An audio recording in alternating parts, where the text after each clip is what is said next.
Yes, I'm here. Hello, man. A good morning to you. Welcome to Wednesday on the Art Lewis Show. Brought to you by Westside Decorating Center, 5789 State Street in Saginaw. Your one stop shop for all of your home decorating needs. Westside Decorating Center. Give you a rundown of what's happening this morning. Later on this hour at 9:30 to be exact, we will be chatting with Saginaw City Manager Tim Morales. At 10 o'clock, we're going to welcome Lori Zilkowski from what was the Families Against Narcotics group. They've changed their name, and we'll find out why. At 11 o'clock, we'll take a look at rocketgrabplus.com, and we'll have open phones as time permits this morning. Anyhow, first and foremost, this is going to be the hottest of the days. Make sure you have plenty of water. Keep hydrated. If you can stay in by air conditioners, do it. If you don't have to go out, don't, or let your car cool down before you get in it. And make sure your animals are well taken care of, too. And be careful with dogs on hot asphalt and pavement where it might injure their pads. Just a couple of things to be aware of. It should break after today and begin cooling down a little bit beginning tomorrow. But this little heat dome we're in is going to hang around for the day anyway today. And I don't know about you, but I'm not a fan of the heat. I never have been. Never been a sun worshiper. I'm not comfortable in high heat and humidity. Never have been. I know people who love it, but I I avoid it. I'll be honest with you. Even on days when I want to go out and play golf, and if it's hot out, I will dress appropriately. But after 9 holes, if I'm feeling the heat, I'm done. I'm just not a big fan of it. Never have been. And when I was a kid, and in New York City, we used to go to Rye Beach and Jones Beach. We went to both of them, and all I wanted to do was hang out under the umbrella. I didn't want to be out in the sun. And I don't know. I know people who love the sun and want to lay in it all the time. I've been on cruises, and you get up there on the pool deck, and there are people out on those chairs just soaking it all in. And I'm running inside looking for the air conditioning. So what can I tell you? What can I tell you? We're all unique that way, I guess. Something else, average Americans, I pulled this story offline. Average Americans, an average American feels at least 10 years older than they actually are, and all blame the same day-to-day annoyance. And part of that is joint mobility, joint pain, that causes you to slow down and hold back some of what you would normally do. They did a poll of 2,000 Americans, and it's interesting because if you talk to most people, we all have 2 ages. We have our actual age. In other words, from the day we're born till now, how old are we? Your actual body age. Then there's something called a subjective age. And the subjective age is what your mind tells you you are. Now we can add a third to that, and that would be your body feel age. You have your actual age, your subjective age, and now your body feel age. Because, for many of us, our minds tell us we're younger than we actually are. And at the same time, our bodies are telling us, no, you're older. And at 81, up until now, I hadn't felt that. Up until now, yep, I had the subjective age. I keep telling myself I'm 50, and I try and act like it, and it doesn't always work. But I'm reaching the point where my body is beginning to say, hey, dummy, you actually are 81 years old and you got to stop doing some of the things you're doing. And I resist doing that. I resist holding back, if you will. But I can feel it. So I don't know about you, but, I'm trying to figure out, gee, what can I do to loosen up? Because most of it is in the joints. You feel your joints, and many people have arthritis in their hips, backs, what have you. So you wonder what you can do. And part of this poll, they asked people if they felt optimistic about finding lasting relief, and just under 50% feel optimistic. Less than half, 47%, said they're optimistic about finding relief. And a majority of Americans, 85%, experience some sort of joint pain. And most people don't realize, and I didn't realize this either, there's a direct correlation between increased muscle strength and reduced joint pain. That's right. And I've often heard that about the knees. If you strengthen the muscles of your calves and your thighs, it helps to alleviate a lot of knee pain.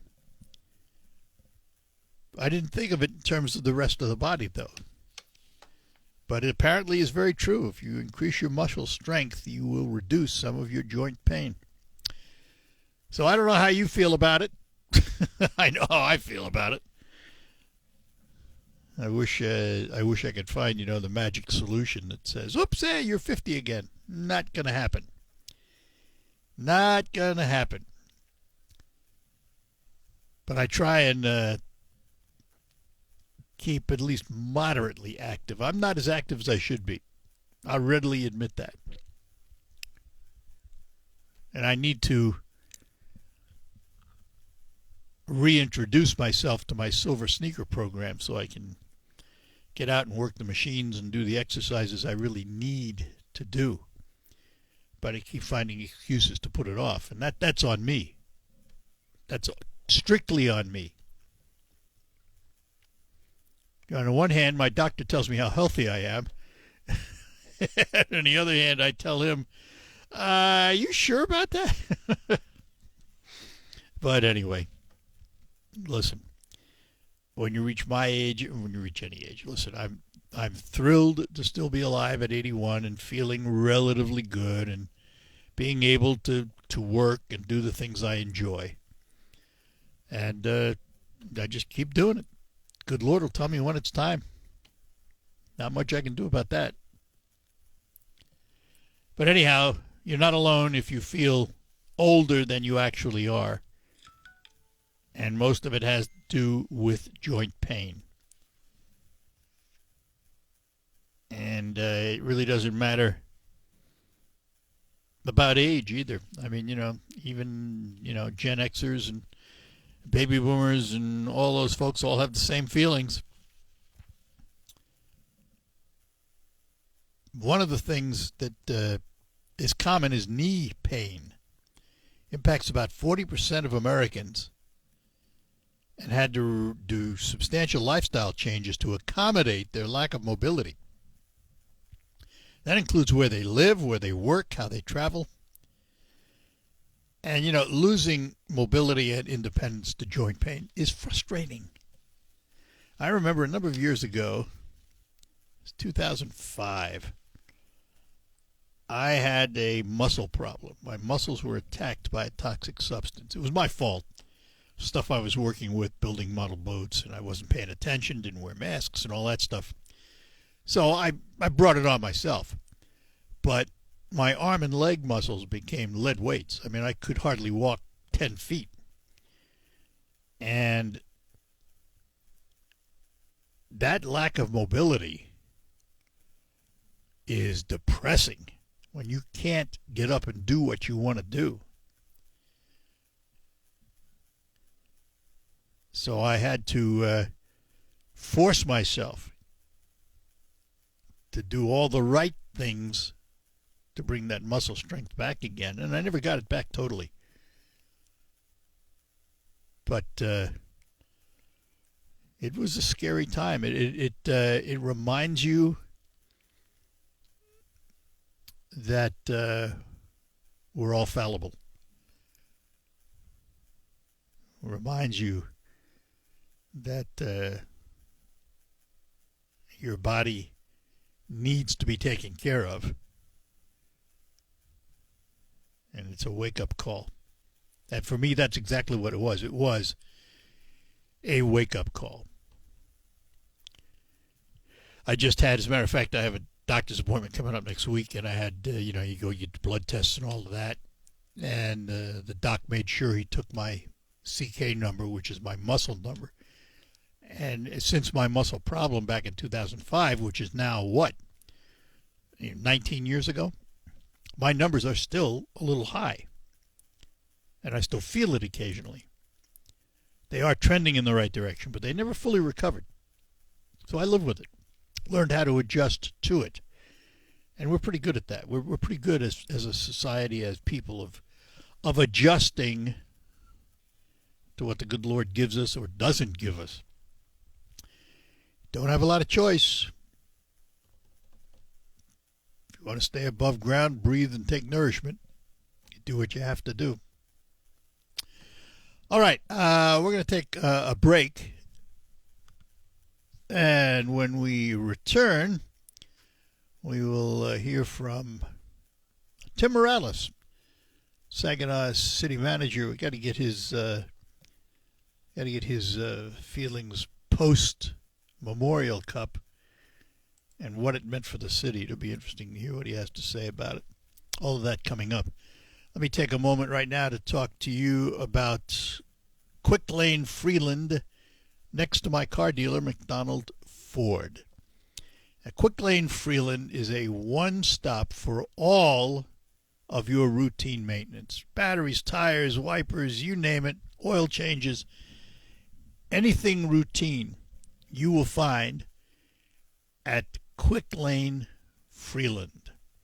And one of the things they have is a product called FrigiFresh. FrigiFresh is a hospital-grade disinfectant they place in your ventilation system. It kills germs, odors, pollen, mold spores, and freshens your cabin so that you are in a healthy environment. Couple that with the fact that when you have that done, you should also have your cabin air filter checked. They do that routinely anytime you have service there, but if you're just going in for the FrigiFresh, ask them to take a look at your cabin filter. It's an important piece of equipment we don't think about. It's all waiting for you at Quick Lane Freeland. FrigiFresh costs $20, takes 10 minutes, no appointment necessary. It's simple to do. Stop in today. Quick Lane Freeland, next to McDonald Ford. And remember this, even though they're right next to McDonald Ford and part of the Ford complex, they work on all makes and models of cars and trucks, not just Fords. Drive a Toyota? Fine. Dodge, Chrysler, Chevy, doesn't matter. They'll keep it in tip-top shape for you. Quick Lane Freeland, next to McDonald Ford.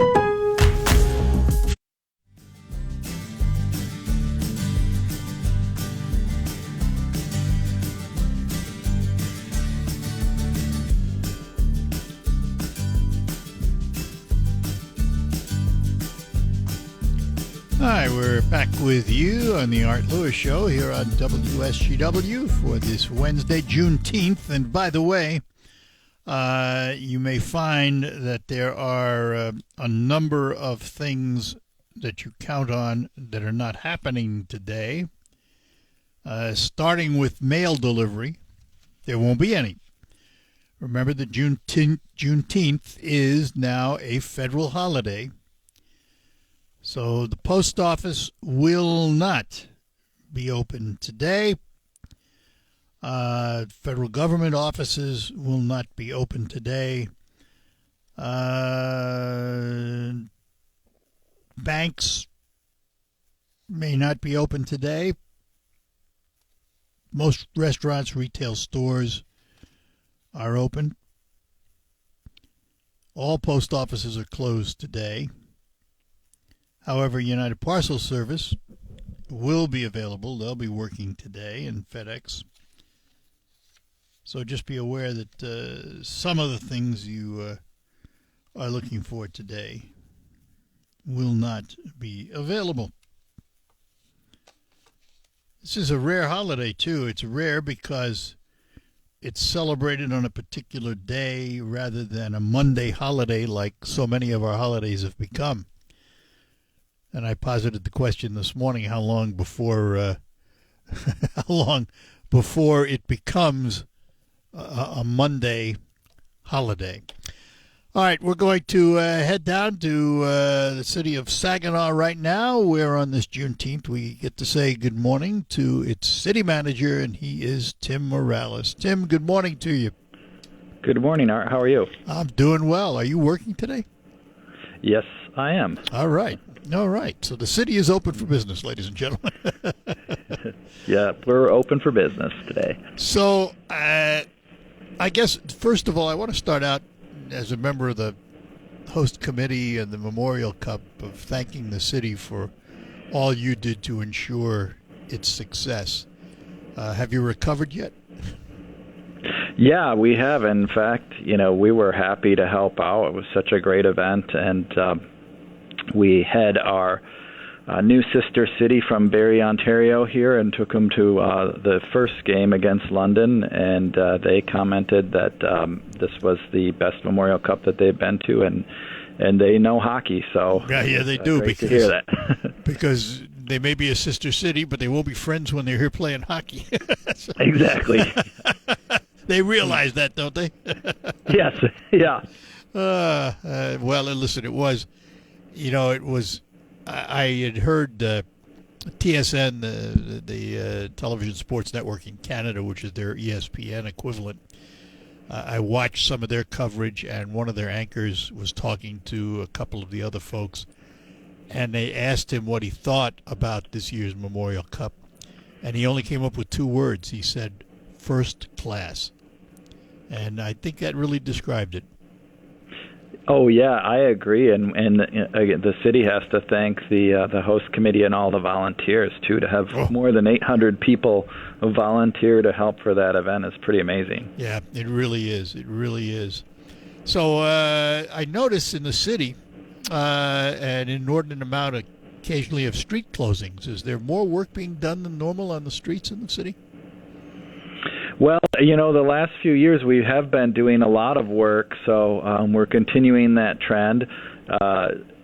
We talked about before, I think that we've kind of changed the way we do a lot of our work. We do a lot more with our staff that kind of stretches the dollar. We're not getting any more funding from the state of Michigan or other sources, so we're trying to work differently so that we can do more work.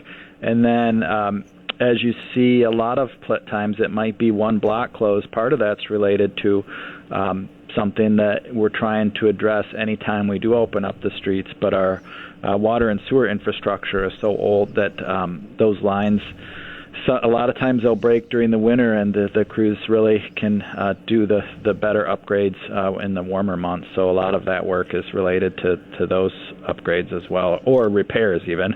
Did I hear that the city was going to get a federal grant to replace some water lines? Related to all the grants that we've been getting for water lines has been related to the lead service lines. Right. Recently, we do have a federal grant that's related to the water tower. If you recall, that was, I think, probably 2 years ago now that was announced. And we had some staff from the White House here along with Congressman Kildee. And we have I believe it's a $15 million grant for the water tower. And those projects take a long time, so we're actually going to be starting that physical project soon. Planning and engineering has been going on for past year and a half or so, but we'll be actually working on that on site very soon. Well, what does that what will that provide? What does that water tower provide? It provides additional reserve for the city and our outlying areas because we contract with most of the other local units in Saginaw County, and it also helps to maintain the pressure system-wide in the city and with our contracting entities. So right now, if we have any kind of power failure, the pressure in the lines can be reduced. So when you see some of the boil water warnings or things like that, particularly farther out in the system in some of the communities that we contract for, that happens more frequently. The water tower helps maintain that pressure throughout the system as well. So it's going to benefit us in a few ways. We're really fortunate with our system anyway. Even currently, I believe we have somewhere in the neighborhood of 10 days of reserve water because of our involvement, or actually the City of Saginaw, City of Midland founding of the Saginaw Midland Municipal Water Supply Corporation. We have very good water quality and have a high reserve currently as well. All right, I got to take a break. Hang on. We'll be back. We're talking to Tim Morales, Saginaw City Manager, and we will return after these notes. Jim Wilson, the Ford F-1. All right, we're back with you here at WSGW, and hopefully Tim Morales is still on the phone. Called back. Tim, good morning again. Good morning. I want to go back to the water department just for a minute here. What has changed, and what did we gain with some form of regionalization between Saginaw and Midland?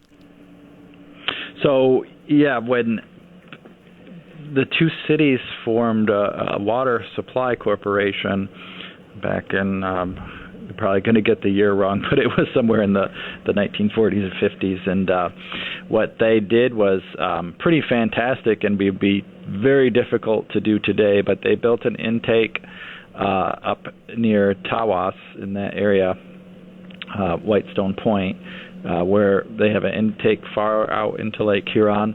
Bring the water in there, and we have a pipeline that goes from there and goes all the way down to Monitor Township, and then splits and goes to Midland, and then goes to Saginaw. So we're feeding a fresh water supply, lightly treated at that plant at Whitestone, and it arrives in both cities, and then we're responsible for what happens to that raw water after that. But it's pretty phenomenal, and today I don't even know what the cost would be. It would probably be cost prohibitive to build something like that, or would be pretty phenomenal cost, and and of course would probably have a lot more regulations or hoops to jump through than there were back when they did it. But it's a pretty amazing story, and it's benefited Saginaw greatly, and I'm sure Midland as well. But in Saginaw, we used to pull water from the river and have wells everywhere prior to that. Yeah, and it just shows they were way ahead with regionalization back then. I mean, that wasn't even heard of. Oh, definitely, yeah, and that's a great example, and along with MBS Airport, with Bay County, City of Midland, and City of Saginaw all being involved in that as well. So I think the cooperation in our region has been there for decades, and I think has really even stepped up over the last 10, 15 years. And once the water splits, goes to Midland, goes to Saginaw, you're each responsible for your own distribution system then. Yep, that's right. We're responsible for treatment and distribution, both. And how would you rate the water system today? Is it doing as well as everybody thinks it is? Oh, definitely. I mean, I can't say enough about our staff at that plant. Everyone knows the Saginaw water plant when they see it, and it's a great building. Built in, I believe that one was built in the 30s or opened in the 30s. But imagine the age of the building, and keeping that up with current standards for water treatment is a challenge. So our staff there are phenomenal at what they do, and in fact, a lot of the parts they actually make at the plant, because some of the equipment is so old they don't make those parts anymore. So I can't say enough about the work they do there and the quality water that they produce. All right, got to get you to hold on just one more time here, and I got to take a quick break, and we'll be back. We're talking to Saginaw City Manager Tim Morales, and we will return. We're proud to make... All right, we're back with you here on WSGW, and we're talking to Saginaw City Manager Tim Morales. And Tim, I apologize. I realized during the breaks you weren't hearing anything, so we got it fixed. Great. A couple of things going on in the city that I find very interesting. Part of it responsible from the Memorial Cup, but it happened before that. We've become kind of a mural city, haven't we? Oh yeah, that's true, and we were just talking about that the other day. It's we've got so many great volunteers in the city of Saginaw that work on various projects, from Positive Results Downtown to Friends of Hoyt Park, and there's a great mural committee that works on a lot of them. And then I think along with that, a lot of people have seen those and have kind of taken on projects of their own as well. No, it freshens it up, that's for sure. And now we've got the Shine Bright, that's the Cuda painting on the silos down on the river. And I'll tell you what, it's everywhere you look, the city is beginning to really look freshened up. Yeah, and the murals are a great attraction. That we see so many people taking photos of them and with them, and that helps lead to getting people out and seeing the other things we have in the city and our region as well. One thing we did during the Memorial Cup is the hare hunt, which utilize the rabbits that are typically at the county building and at Easter time, and we placed those, I think about 18 of them in the city, and then a few in other communities around Saginaw, and we had that as kind of a scavenger hunt for the hares during the Memorial Cup. And people have been coming in to pick up their prizes at the city manager's office, and they can't say enough great things about those. So I think the murals kind of fall in that same thing of, hey, let's give people some things to go out and look at, and then they can discover some of the other great parts of Saginaw. And now the trick is to ride all this positive energy, right? Yeah, right. And I think the amenities and things that came out of the Memorial Cup give us that opportunity, because the things that we did in relation to preparation, the Symphony Lane, food truck court, that'll be there for any event that's at the Dow or the Temple Theater. It can be utilized. We have our great Henry Marsh mural. We have millions of dollars of projects at Hoyt Park that the Friends of Hoyt Park helped coordinate and put together and raise money for. So and Dick Garber involved in that. Dick Garber really is pushing that one. Yes, he's been involved with the Friends of Hoyt Park and Larry Bressauer, I think, since they started that organization. Yep. One other thing going on in the city, positive, is called Hot Times Summer Activities. What is that all about?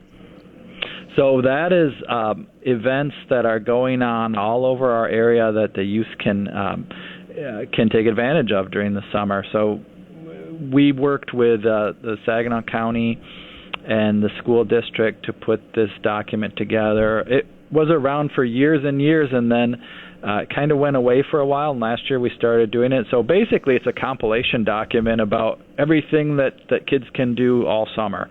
So we want to get rid of that idea that there's nothing to do and really publish that and promote it. So it's on the city's website. We have QR codes that parents can take with their phone and get a list of all the activities, and there's something going on pretty much every week this summer. It is a busy time in Saginaw, which is a good thing. Definitely. Good thing. So what else is on the agenda coming up in the near future for the city? Anything of import? Well, we're doing a lot of work here. I see City Hall is under construction now, so that's going to be a probably 2-year project that's ongoing. I mentioned our water tower project that's going to be really kicking off soon with the actual work in the ground. We are Monday night, City Council approved the engineering contract for the infrastructure related to the Medical Diamond project. So you're going to see in the next year a lot of construction work going on in the city of Saginaw, and not just the streets. So there's going to be a lot of new things going up. You mentioned those two magical words, Medical Diamond. What does this project mean to the city of Saginaw? Well, it's really a downtown revitalization, and the impact that it can have on the city of Saginaw from health and welfare benefits, because you're going to be training new healthcare providers there and providing services potentially in that area to help improve the health of our, not only the city of Saginaw residents, but our entire region. But that will also help spur additional downtown development, because we know the more people you have working places, the more need you have for restaurants and shops and things like that. So that's a really shot in the arm to downtown. And we've heard for years about how downtowns all across Michigan and the country kind of went away when we had big box stores and malls and things like that. And how do you bring that back? Well, one way to bring it back is to bring people to the downtown. And that's the way Saginaw was for so long. You recall when the Saginaw News was downtown, AT&T had hundreds and hundreds and hundreds of employees downtown. So you really need to bring the people there to have the investment for additional restaurants and shops and living downtown. So I think that'll be a shot in the arm, and it will help the people who haven't been investing downtown. We do have our restaurants downtown and SVRC Marketplace already where those individuals have been investing. So let's bring more people downtown so that they can have that benefit. Well, I look forward to it. And Tim, as always, pleasure to chat with you. We thank you for taking time this morning to do it. Hello? Hello? You there? Nope. All right. Bye-bye now. We have some kind of an issue. He loses us from time to time. And we'll take a break and then come back and close out the hour. Saturdays at Downtown. All right, that'll do it for the first hour of the Art Lewis Show. Our thanks to City Manager Tim Morales for being with us in Saginaw. News coming up from CBS. That'll bring you up to date on the world and the nation. Michael Perch is in the WSGW newsroom with the reports on the region and the state. And then we will be back to learn about Families Against Narcotics and their new name. We'll tell you about that after the news.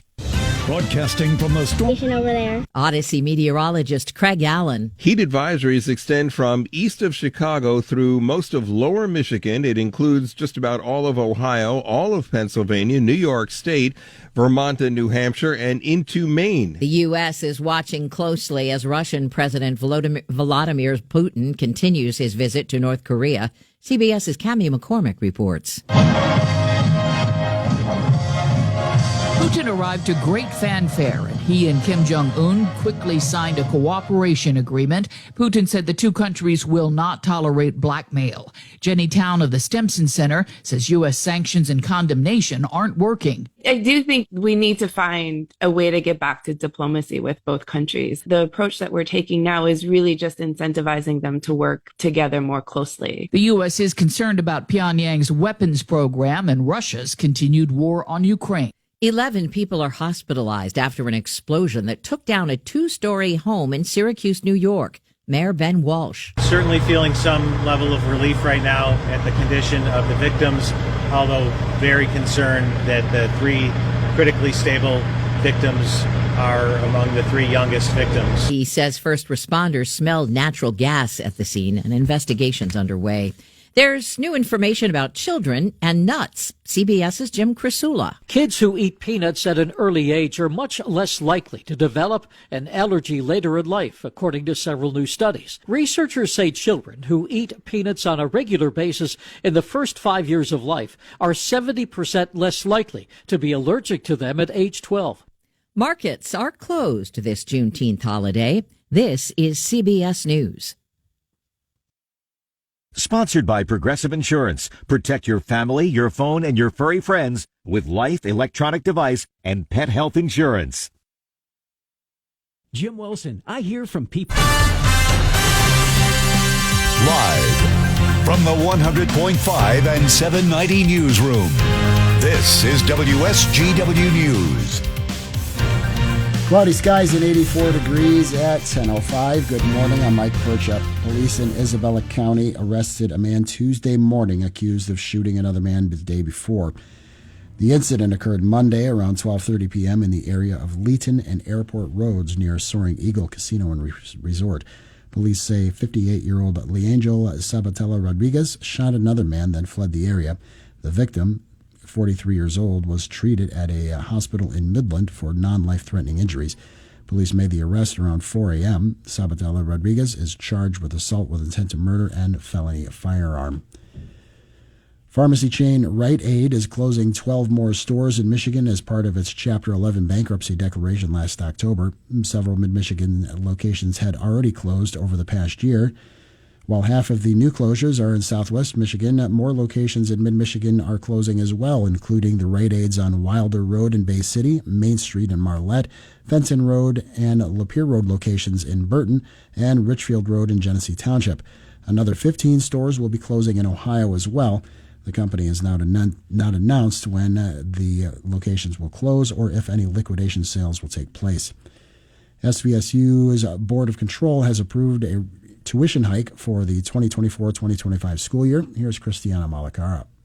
The Saginaw Valley State University Board of Controls has approved their 2024-25 budget alongside a tuition hike of $431 per credit hour. Michigan undergrads will pay $12,930 annually, up by $690. A new staff contract promises wages to increase, averaging 4.3% initially, with higher raises for experienced and new employees. Future raises of 2.5% and 2% are slated for years 2 and 3. The board also approved spending of more than $4 million to renovate Residence Hall's Great Lakes C through A, part of the first-year students' suites complex. This is Christiana Malacata, News Radio 100.5 and 790. WSGW News Time 10:07.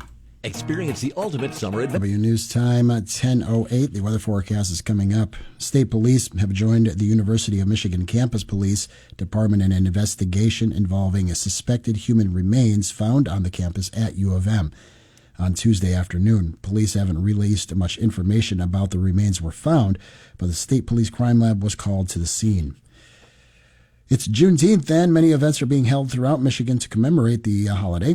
Julius Rogers organized the Justice for All Juneteenth Jam, which will be held in Grand Rapids this afternoon from 4 to 8 p.m. For me, very specifically, I like to think of Juneteenth as the true Independence Day of America, because Juneteenth is the specific time when the remaining 250 slaves people that were enslaved were actually notified that they were actually, in fact, free. Rogers says there will be music, food, and a celebration of black culture and joy. A man has died after being shot by police in the city of Wayne on Tuesday. Police say the 44-year-old man was suicidal, calling police and said he had cut himself and was trying to kill himself, that he was also schizophrenic and off his medication. The man was also caring for his 4-year-old child at the time. After failing to respond to commands after police arrived, they deployed a taser on the man, which was ineffective. He then charged at officers, according to police, and was shot and died on the scene. The child was unharmed and was later turned over to his mother. WSGW News Time 10:10. I'm Mike Percha. At West Side Decorating Center. There is an organization whose initials spell the word FAN, and up until recently it stood for Families Against Narcotics. Now they've changed the name to be Face Addiction Now, and we're going to find out why, because with us this morning is the Director of Chapter Development, and we say good morning to Lori Zielkowski. Lori, good morning to you. So great to see you again, Art. Thanks for having me. Absolutely. Glad you're here. I think before we get into the name change and why the name change, a little history of FAN, how it came about, why it came about. Well, 17 years ago, there were a group of devastated family members down in Macomb County who had experienced overdoses with some young people there. And this was before any of us really knew that we were in the midst of an opioid epidemic. And they gathered together in the basement of a church to try to figure out what was going on and to help families who were struggling with this. And out of that little seed of people grew this organization that up until 4 years ago had no employees. We were all volunteers working out of our homes with passion because our lives had been impacted by substance use disorder as well. And now FAN has grown to an organization that just are now occupying a second building because they outgrew their first one. And we have over 60 employees with the same amount of passion. We're getting national and state grants for the work that we do because it's being recognized that we can really be effective in kind of filling gaps on services. So it started out Families Against Narcotics, and that was what it was. Yeah, it was. Families that were unfortunately involved in narcotics aftermath, if you will. Why the name change?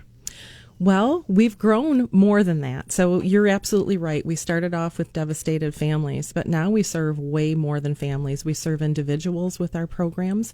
We partner with agencies, law enforcement agencies across the state. I believe we're at 164 now with our Hope Not Handcuffs program. Many of them also have quick response teams. We partner with medical facilities, including hospitals and physicians. And we look at where can we make a difference. We're partnering more and more with schools. Because if you can prevent this disease from happening, when you educate young people on the risks involved in experimenting and the dangers that we're in now, it's not like in the 70s or 80s where you might be able to experiment and not have it devastate your life. It's not that anymore. And we can probably thank fentanyl for part of that. You know, fentanyl is the leading thing that is creating addiction and causing the amount of deaths. We know that there's no more heroin in our supply for a number of different reasons.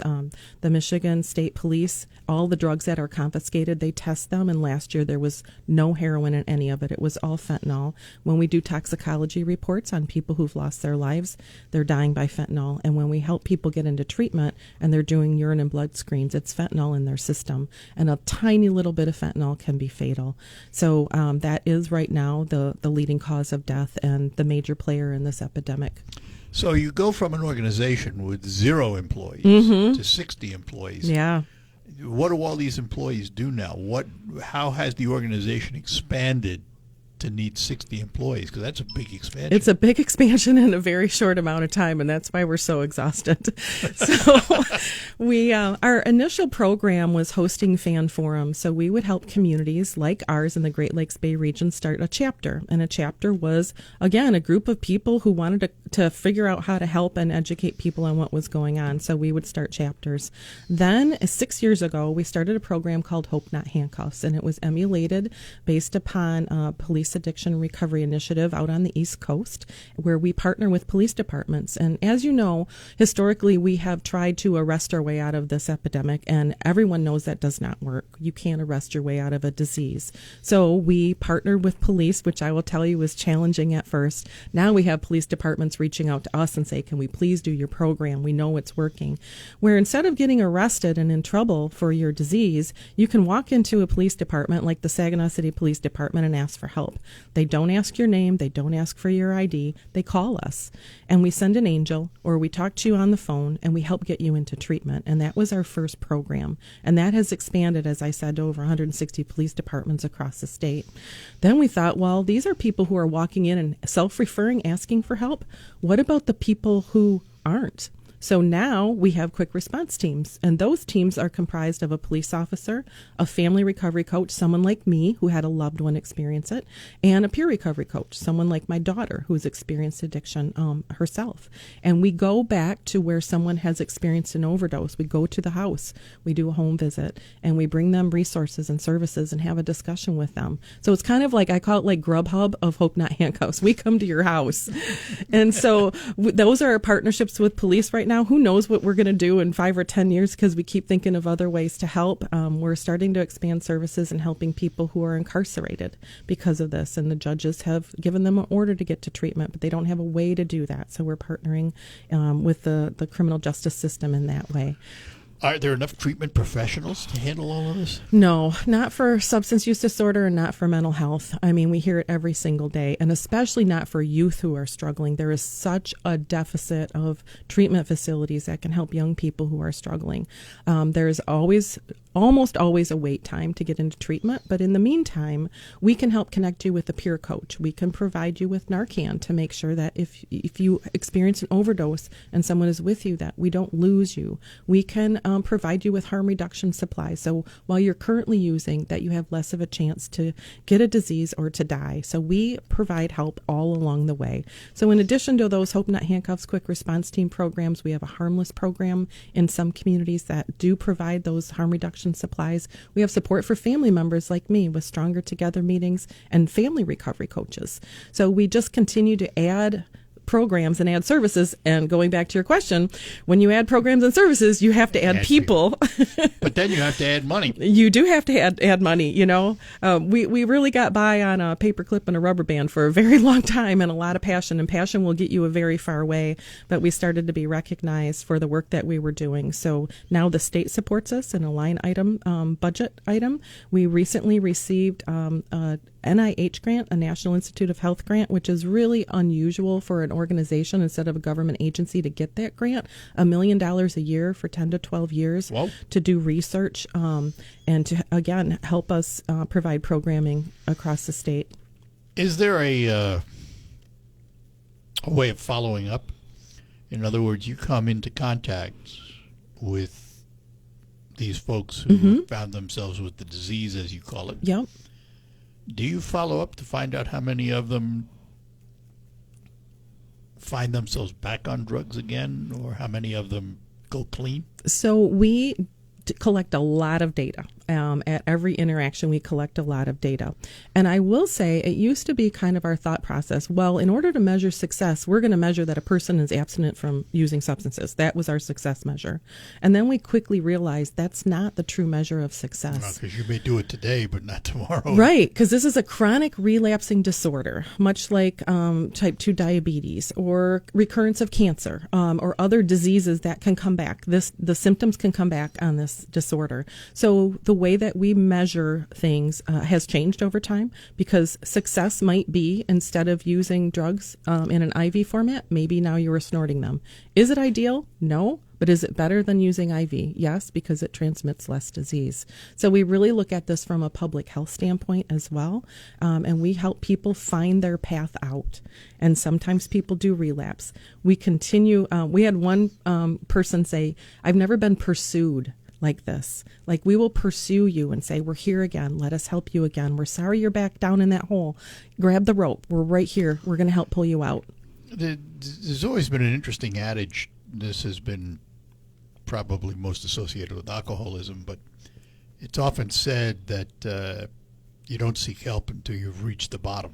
Mm-hmm. And is that true? You find most of these people have bottomed out. There's no place else to go.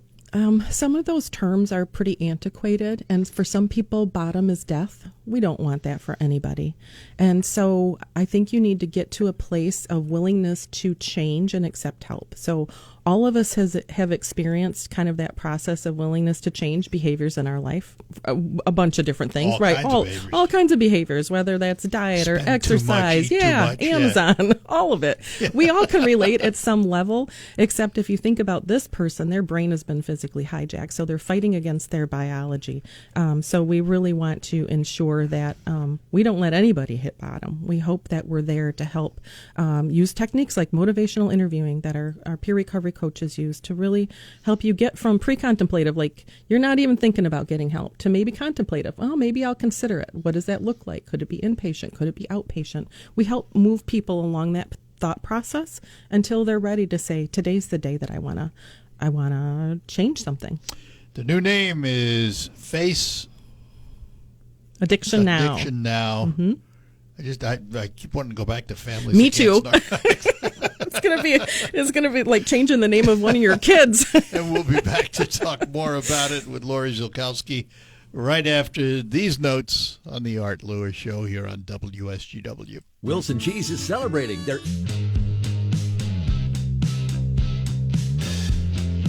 And we're back with you talking to Lori Zilkowski. She is the Director of Chapter Development for FAN, F-A-N, which used to be Families Against Narcotics, which is now Face Addiction Now.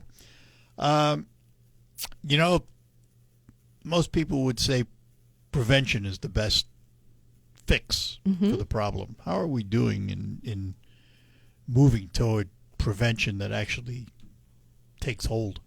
So this is a complex problem, and because of that, we need multiple kind of battlefields. Prevention definitely is a component of it. If our daughter maybe would have had more education, or we maybe would have had more education on how the drug supply had changed from the 80s when I was a kid, I didn't know I had to talk to her about don't use prescription medication. I didn't know I had to tell my daughter, by the way, don't shoot up IV heroin. Like, why would I ever have to have that conversation with her? So prevention and education, not only for young people, but also for every single age group. It's interesting. We talked about data earlier. I pulled some data from U of M that collects a lot of data. And one of the things we look at are how many people were visited by an ambulance service and they used Narcan on them. So I brought the numbers for Saginaw and Bay County, and this is going to surprise you. Do you know the number one age group in both counties that were Narcaned by an emergency service person over the age of 55? Really? Those are the greatest amount of people. Well, it's funny you say that, because I'm saying to myself, who has the potential to be the greatest opioid misusers? Yeah. People that suffer a lot of pain. Absolutely. And, joint problems and all of that. Yeah. Makes sense. Yeah, it makes sense. And as you get older, maybe you are forgetful and you took your prescription narcotic and then you forgot and you took it again. And your renal function is declined. And the difference, correct me if I'm wrong here, but as I see it, the difference between a young person shooting up, if you will, trying to get high, looking for some kind of thrill, and an older person taking opioids, they may not even realize the position they're going into. Absolutely. And much of this epidemic has been created by people who were prescribed narcotics from their doctor, taken as directed, and then as their brain needs more, maybe they started taking their pill instead of 4 hours, they took it at 3 hours, and then maybe they really had pain that night and they doubled up on them. So we talk about this as a young person problem, and it is, and we've had a lot of young people die from it, but this is an everybody problem. So in terms of prevention, not only do we need to think about youth and educating them, we need to think about educating anybody who is going to be exposed to a narcotic, whether that's prescribed from their doctor. Yeah, think of all the times. And thankfully, though, the amount of prescribing has declined significantly. In 2014, there were more narcotics prescriptions written in Bay County, where I live, than there were residents in Bay County. That's why we have this situation, because of the over prescribing. That has declined significantly. I have always, I'm not fond of taking pills. Take them because I have to, some of them. Yep. Very few. But I know when I go to my doctor and he prescribes something, my first question is, why do I need this? Why do I need it? How long do I have to be on it? Yep. I ask all the time. That's me. And that's a really smart way to go about it. But as you know, we look at physicians and nurse practitioners, PAs with a lot of expertise, and we trust what they tell us. And doctors trusted what the pharmaceutical companies told them. And I was a drug rep for 10 years. Really? I was. I launched a product called Ultram, which is Tramadol. It was not a scheduled narcotic when I launched it, and I had a garage full of samples. It's a scheduled narcotic now. So doctors believed what the reps told them. The reps believed what the companies told them. And just like the antibiotic overprescribing situation that we had, that we were given antibiotics for everything, and that caused an issue, we did the same thing with prescription narcotics, and now we're in this situation, and we got to dial it back. I had this conversation a lot during the pandemic, during COVID, when the vaccine questions came up and all of that, and it became a political nightmare. Sure. And my comment was, when I'm sick, I don't call a politician for help. I don't call a radio talk show for advice. I go to my doctor. That's right. That's who I trust. Yep. And the great majority of doctors had the best intentions. Absolutely. And were doing what they were told to do, and were given And opioids had a place. They still have a place. And they still have a and that's place. one of the reasons for the name change. We're not against narcotics. So we are against overprescribing of narcotics. We are against the misuse of narcotics because that causes a lot of harm in the individual and families' lives. So we just felt that families against narcotics was a very kind of a negative connotation and just didn't really fit who we were as an organization any longer. We serve more than families. We're not against narcotics. We're for the proper use of narcotics. We help people with more than just narcotics. If you're struggling with alcohol use disorder, we can help with that. If you're struggling with methamphetamine, we can help with that. So a lot of times people kind of pigeonhole us into this substance. little thing. Yeah. Any substance that you're struggling with, we can help get you the treatment and support that you need. Not only you, but your family members as you're going through this, because this really is a family disease. It impacted me when my daughter overdosed, had a non-fatal overdose in 2013. It impacted me severely as a mom on knowing what to do. And she struggled with that addiction for 4 years. So how is she today? She's over 8 years in recovery from that 4-year IV, probably fentanyl. I always say heroin, but at that point, the fentanyl epidemic was beginning. Yeah, it was beginning, and you can see the huge increase in deaths. They didn't test what substance she used, but it was probably fentanyl. But she's doing so well. She's at Wayne State University now. She's going to be a social worker. She just sent me a little text of a $5,000 scholarship that she got for writing an essay, and I'm so happy for her. I'm so proud of her. She's engaged. We picked out a wedding dress. Art, my prayers are being answered for her future. I hate to bring it up, but I'll ask anyway. Sure. Was her episode the final episode, and did she come out of that with a realization? No, in fact, it was the first day that we found out she was addicted. We did not know until that she had overdose. Been at it before that. She had, and we knew something was going on. Typical. She was struggling. She was hiding it very well because people are embarrassed by this disease. They don't want people to know, and we knew she was struggling. We had taken her to her family practice doctor, taken her to a psychiatrist, and she was diagnosed with anxiety and depression, which she did have. And co-occurring disorders with mental health disorders and addiction are really, really common. But she did not tell us or be honest with her physician on what was happening until that overdose. She was looking for an upper, wasn't she? So what happens is you might start off with a low level. So she had kind of a zero entry path in. She started smoking marijuana and loved how it made her feel. And then she would party on the weekends, and then she'd take someone's Adderall on Sunday to stay up and study. She wanted her grades to stay up. Adderall is very much available. If you're buying it off the street, there's a high likelihood that it's laced with fentanyl, and that's what other people don't expect. We've had 2 Xanax deaths in Bay County because that was fake Xanax, and it was laced with fentanyl. So her path was They lace it to addict you, right? I mean, that's what dealers want to get. You want your customers to come back. Yeah, which, I was a business professor for 15 years. I understand that, but it is just disgusting to me. All right, so let me ask you this then. You mentioned that magic word, marijuana. Mm-hmm.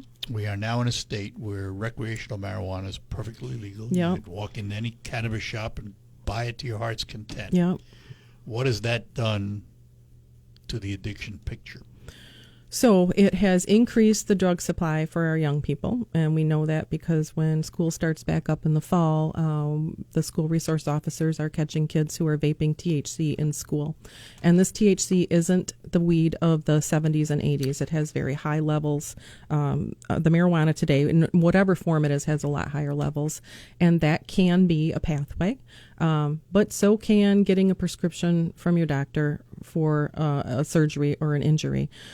I have very mixed feelings about legalizing cannabis, and we're not prohibitionists. Face addiction out, we're not prohibitionists. If alcohol is legal and you're an adult and you consume that and don't drive and don't injure somebody, you're free to do that. Do we know it causes problems in families? Absolutely it does. Mm-hmm.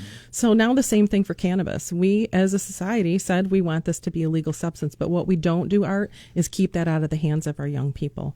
And when your brain's not fully developed, when that frontal lobe isn't fully developed, it can hijack your brain into saying this is the number one thing you need to get to. So it was part of the pathway for my daughter.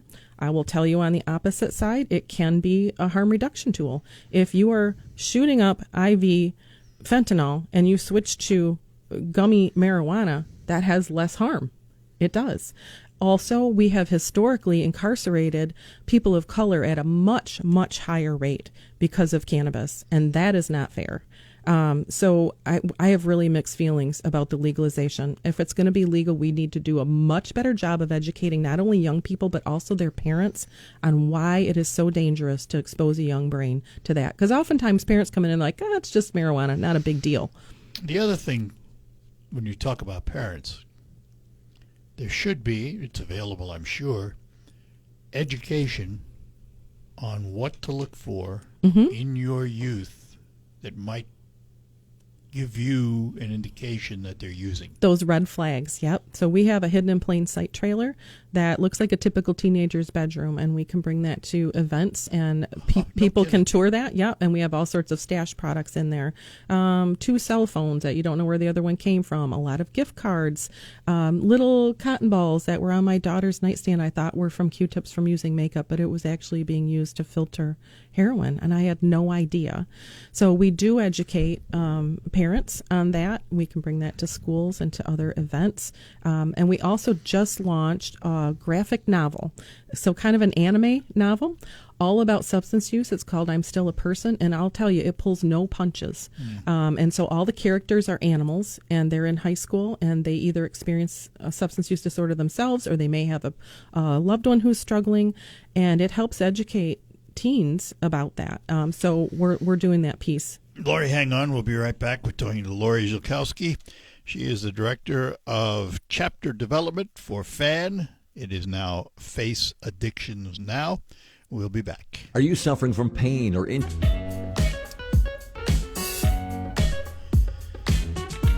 we're back with you here on WSGW talking about the organization FAN, which is now Face Addiction Now, formerly the Families Against Narcotics. Lori Zielkowski is with us. She is the director of chapter development and a mom whose daughter, back in 2013, suffered a situation with narcotics. I have to ask this, Lori. When it happened, a lot of times we kick ourselves because we missed something. I should have seen it. What were your feelings at that time? When our daughter had that non-fatal overdose in 2013, she had just finished her first year at Delta College, where I was a professor, and we had no idea that she was addicted to heroin. And you could say, how could you have missed that? You know, I was the room mom and the popcorn mom, and she's our only child, and we're really good parents, and she's a really good kid. How in the world did we miss that? We knew something was going on. We took her to her doctor. We took her to a psychiatrist, and they diagnosed her with anxiety and depression, but she was hiding it. I think Did they not question the possibility of drugs? You know, they didn't. And I was there with her on her first appointment with her psychiatrist. They did not ask. They did not do a urine screen. And looking back, I think that was a missed opportunity. But did I question and kick myself? 100%. For the first 2.5 years, our conversation was, knock it off. Quit doing that. You were raised better. Why do you keep doing that? You're ruining your life. You're ruining our life. Because we didn't know. We didn't understand what had happened to her brain, that it physically was changed by those substances. And so I rethought every parental decision we ever made. And it's nothing that we did, and it's nothing that we didn't do that could have changed that outcome. Had I known better, I could have done better. Had I talked to her about prescription drugs and the dangers in that, but I didn't know. Nobody taught me. How could I teach her? And nobody knew. We didn't know. In fact, you were a drug rep doing just the opposite, right? Absolutely, right. Because you know what? Pharmaceutical companies have a good intent overall. They do. I mean, think of how our longevity has improved and our quality of life has improved because of the medications that are available. And I truly believe that overall they have good intents. But I guess also when you see sales going up and up and up, and I've watched a couple of documentaries or shows. Hulu Dope Sick was one about Purdue Pharma systematically targeting blue collar communities like ours because we have more physical pain and continuing to up the dose and up the dose and up the dose. And that is really, really sad. So yes, we kicked ourselves for not doing more, not doing better. And as you look at it today as a mom, and you look at others in the same situation, what do you tell them? Well, I tell them there's help available that can help educate you. So now we have programs that I would have wish we had when Amanda was sick. We have family recovery coaches, people like me who are either a parent or a spouse or a sibling who have lived through their loved one's substance use disorder, have gotten 5 days of CCAR education, and those people are paired up with the family members who are struggling to help them navigate these things. We also have Stronger Together, and Stronger Together meets here in Saginaw and also in Bay City in person and other places around the state, but we also have virtual meetings. And Stronger Together meetings help people, family members, understand things like guilt, grief, enabling, control, setting healthy boundaries, all those things that I wish I would have known. Now we can teach you that. We can educate our way out of this epidemic. How much of it, though, is post-incident and pre-incident? So we are hopeful that we can get to people before they overdose, because the signs and symptoms are there. And if you trust your gut, we knew something was going on, but we also thought it was normal teenage angst. You know, you just do. You're like, holy cow, they do get kidnapped by aliens. This is awful. I can't wait till it's over. There's also a syndrome, if we could call it that, not my kid. Oh, 100%. Yeah, she was a volleyball star, A student, honor student, never gave us a lick of trouble. Like, why would we ever think? Because you associate substance use with being a bad person. These are good people with a bad disease. Yeah. And if we can help get them treatment, they go back to being their great self again. And so that's how we get out of this. We help people get the help they need. We educate people and prevent people from ever falling into this trap to begin with. One last break, and we'll be back to conclude our conversation with Lori and more about FAN when we return. Attention, Saginaw. After...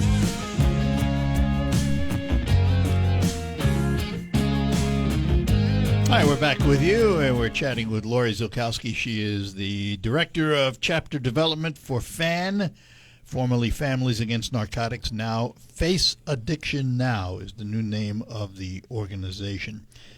So, if we had the Zilkowski crystal ball out and we looked down the road, 5-10 years from now, what's this problem going to look like? Well, the goal is that we will definitely have made a significant impact in declining the amount of people who are dying from this. So this epidemic didn't exist when I was a teenager, and it didn't exist when you were a teenager. No. It cannot continue to exist. You know, our daughter at 29 has been to more funerals than weddings. That's not the normal course of things. So with the opioid settlement dollars that are now here in our communities, the stakeholders who are involved in prevention and treatment and support are banding together to figure out the best way to use those dollars to really put a fire hose on this house that has been on fire.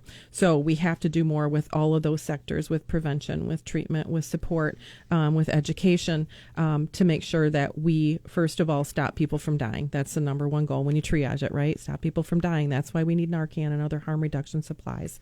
Stop it from happening. That's why we need prevention. Get people the treatment that they need. That's why we need treatment. So this is a multi-pronged problem, and there's no one easy solution. So it is my hope and my goal that our efforts are going to make a difference in reducing people, reducing the amount of deaths that we have, and also reducing the amount of people who are struggling with this. I see a similarity in two organizations. I don't know if you know Barb Smith. I do. And yes, she's amazing. Yes, Response Network, mm-hmm. and a lot of what they do is parallel in some ways to what you do. And it just seems to me that we have a lot of people working toward this goal. Yep. And I guess, you know, the more the merrier. For sure. If somebody wants to volunteer or help out the organization, what can they do? They can come to our Facebook page. So right now it's Families Against Narcotics, Great Lakes Bay Region. So you remember in the 80s when Prince kind of was the artist formerly known as Prince? That's going to be us for about a year. So our main organization, I just saw today, changed the name to Face Addiction Now. So legally. On our Facebook page, it's happening. So we'll be changing that as well. But for right now, they can go to our Facebook page. Or if they want to get involved, our main phone number is 833-202-HOPE, which is 4673, 833-202-HOPE. You can call that if you need help, whether you're an individual or a family member, or you want to get involved with FAN. They can help direct you to the right person in the right chapter in your county, so we can assist anybody who needs help. Is there a website? There is a website, and it is faceaddictionnow.org. Or that name's changed. That name's changed. Yep, and literally within the last day or so. So we're in the midst of this change, and we're super excited about it. We just know that name really reflects who we are as an organization now, and where, as you mentioned, in the future, 5 or 10 years in the future, it's just a much more accurate depiction of who we are. I wish I could sit here and say we didn't need you 10 years from now. Me too. Because I'm going to want to retire, Art, and that's my goal. I'd like to be put to pasture, as they say. Wouldn't that be the ideal, that we'd no longer have individuals and families and communities struggling with this? That's what we want. And let me ask this, rather than from the parent's perspective. If an addict, and I use that word cautiously, but an addict realizes they have a problem and want to seek help, what should they do? I'm going to just touch on that word for a moment because you said cautiously. So one of the things that we talk about is stigmatizing language. When you call someone an addict, it's very stigmatizing in our brain. We kind of have that picture of the homeless man with the dirty hands, right? And we stereotype a person on what they are. So we like to say a person with a substance use disorder. So that's the new language that we're using to not stigmatize folks. But if someone needs help, they can walk into a local police department, participating department, and you can look on our website to find that, or call 833-202-HOPE. That is the fastest way to figure out what to do to get help. And that can be for the individual, or if you're a family member. So if you're a spouse or a sibling or a parent of someone who's struggling, call us. We'll point you in the right direction and connect you with the right resources. Well, Lori, I want to thank you for coming in and spending the time with us today on what I see as an important issue in society today. We appreciate you continuing to shine the light on this problem. It continues to need our attention and support, and we're happy to be able to help other families just like mine who went through this. Anytime, you're welcome. Thank you so much. Thanks for being here today. Thank you. Lori Zilkowski, and she is the Director of Chapter Development for Face Addiction Now, and you can find out more online at faceaddictionnow.org. Or their Facebook page, which still has the old name on it, Families Against Narcotics. And we will be back to close out the show after these notes. Experience the ultimate summer. Thus, I just got a note from Craig Goslin from the Saginaw Spirit. The 2024 Memorial Cup raised over $190,000 for several worthy causes. $190,000 contributed to these causes. Congratulations. All right, we're going to take a break. We'll be back with Focus. We'll focus on Rocket Grab Plus today when we return. Broadcasting from the